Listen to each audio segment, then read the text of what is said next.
Radio Classique, l'invité de l'économie.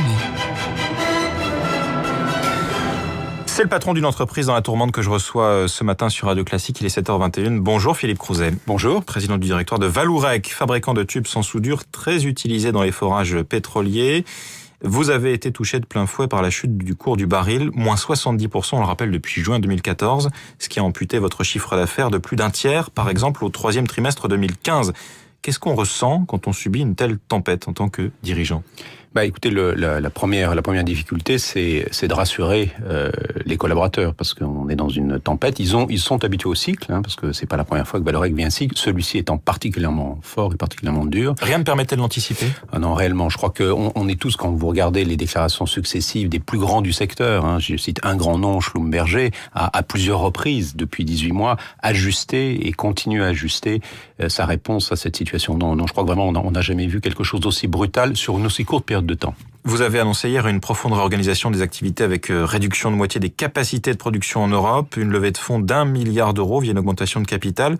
Vous dites pourtant dans les Échos ce matin, il ne s'agit pas d'un plan de sauvetage. C'est quoi alors ? Oui, parce qu'il y a un volet offensif que vous n'avez pas cité.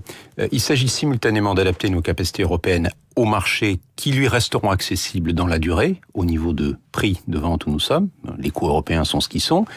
Bien sûr, ils sont élevés parce qu'aussi les compétences et les performances sont élevées, mais ça ne nous permet plus d'adresser certains segments de marché qui sont beaucoup plus compétitifs. Et donc, une partie de notre plan, c'est aussi de renforcer nos positions sur les territoires où nous avons des capacités de production à bas coût. C'est au Brésil d'une part, et en Chine, où nous avions une position minoritaire, où nous prenons le contrôle de la société dans laquelle nous étions présents depuis déjà 4 ou 5 ans. Avec en conséquence des emplois supprimés en France, on parle de 1400 postes supprimés, vous confirmez ce chiffre ? Non, c'est pas autant que ça. Nous, lors du premier plan que nous avions annoncé au printemps dernier, il était question, et j'avais confirmé ce chiffre de 550. Ce que nous avons annoncé hier ajoute de l'ordre de 500 à ce chiffre. Donc un peu plus de 1000 emplois supprimés sur plusieurs années en France. Est-ce qu'il y aura des licenciements secs pour les salariés de Vallourec ? L'objectif, c'est qu'il n'y en ait pas. Nous avons tout de même une pyramide d'âge et un certain nombre de flexibilités. Certains de nos sites de production ont des potentiels de croissance. Donc nous allons essayer de faire au mieux pour qu'il n'y ait pas de licenciements secs, pas de départ contraint. Est-ce que vous avez songé à un moment donné à démissionner ? Question un peu brutale, mais... certainement pas dans ces moments-là. Dans ces moments-là, comme je vous le disais, l'objectif, c'est au contraire de tenir la barre, de la tenir plus fermement, puisqu'elle est très secouée. Et puis par ailleurs, dans toute cette phase d'analyse, de réflexion et de décision, j'ai été soutenu par mon conseil de surveillance, qui vient d'ailleurs de me renouveler sa confiance. Pour 4 ans, Absolument. L'annonce a été faite hier en même temps que ce plan de redressement. Philippe Crouzet, Vallourec va bénéficier du soutien de fonds publics via la BPI, la Banque publique d'investissement, à hauteur de plus de 100 millions d'euros. Est-ce que ça ne vous oblige pas à des efforts sur un plan personnel, je pense notamment en termes de salaire ? Oui, et d'ailleurs le ministre Emmanuel Macron y a fait référence. Il a demandé, selon une formule que je partage absolument, que les efforts soient partagés. Beaucoup d'efforts sont demandés. Je demande beaucoup d'efforts aux collaborateurs du groupe et j'y prendrai ma part et elle sera significative. 1,4 million de salaire en 2014. 2015, ce sera donc moins a priori ? Absolument. Mais on ne sait pas l'ordre de grandeur pour l'instant. Je réserve cette annonce aux structures de gouvernance qui sont compétentes pour l'entendre. Philippe Crouzet, Vallourec a perdu 80% de sa valeur en l'espace d'un an en bourse. Est-ce que vous ne risquez pas d'être la cible d'une OPA hostile dans un secteur où il y a une recomposition assez massive, notamment à l'initiative de votre partenaire Nippon Steel ?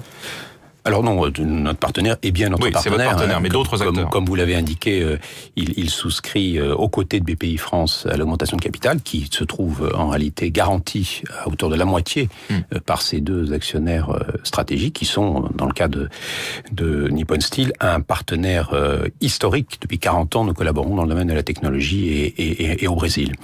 Donc, Vallourec n'ayant pas d'actionnariat stable historiquement, en tout cas depuis que Vincent Bolloré a progressivement réduit sa participation, et par nature même exposé à l'éventualité d'une OPA. Donc aujourd'hui, peut-être plus qu'hier, parce que nous valons évidemment beaucoup moins cher.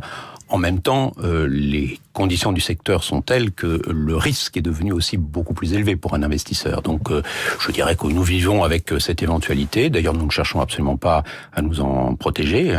Les deux actionnaires auxquels j'ai fait référence, BPI France et Nippon Steel, ont accepté de plafonner leur droit de vote à 15%, ce qui laisse ouvertes toutes les opportunités pour nos actionnaires et les investisseurs. 70% des revenus de Vallourec, Philippe Crouzet, viennent du secteur pétrolier. C'est 2 fois plus qu'au début des années 2000. Est-ce qu'il n'y a pas eu une erreur stratégique de vouloir coller au secteur pétrolier pour profiter évidemment de la hausse des cours du pétrole?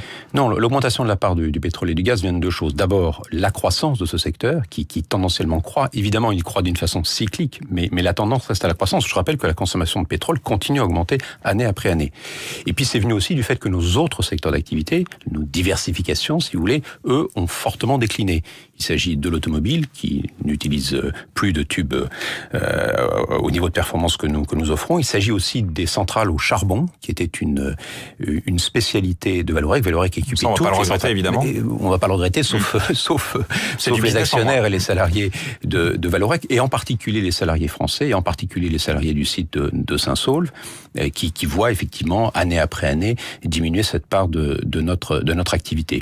Et puis il reste quelques segments industriels qui sont en Allemagne. Mais ces segments-là n'ont pas le potentiel de croissance du pétrole et du gaz, de très loin. Mais est-ce que cette diversification, qui donc s'est estompée au fil des années, n'a pas été suffisamment renouvelée avec l'éventualité d'une chute des cours du pétrole qui peut toujours se produire, comme on a vu donc depuis 1 an et demi? Oui, mais de toute façon, des chutes de cette ampleur, on ne s'en protège pas par une diversification. Là, quand vous avez un segment, vos clients qui perdent 70% de leurs recettes pour la même activité, le même effort et les mêmes dépenses, ça, il n'y a pas de protection par rapport à ça. Et quant à la diversification, bien sûr, nous y travaillons. Nous avons des développements, d'ailleurs, en cours, mais c'est long. Nous avons éventuellement la possibilité d'offrir une solution tout à fait originale pour les futures éoliennes en mer, donc qui ont besoin de structures extrêmement résistantes et légères, ce que offrent nos tubes, mais c'est à un horizon de temps encore de 5 ans, 10 ans. Donc à court terme, nous n'avons pas de possibilité de nous diversifier, en tout cas pas dans des conditions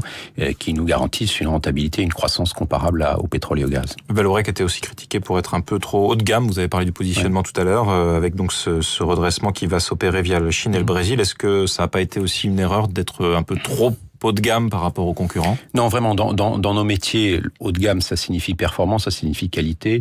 L'exploitation pétrolière et gazière est de plus en plus exigeante en termes de performance, pour des raisons évidentes. En termes de coût aussi. En termes de coût aussi, donc c'est pour ça que nous devons adapter nos coûts, mais rester bien positionnés sur la qualité. Ce qui n'interdit pas, et c'est ce que feront nos unités brésiliennes et chinoises, de par ailleurs accroître notre présence sur des segments qualitatifs, moins haut de gamme et moins coûteux. Bon, en conclusion, Vallourec ne va pas faire faillite. Vallourec ne va pas faire faillite. Merci Philippe Crouzet, président du directoire de Vallourec, invité de l'économie ce matin de Radio Classique.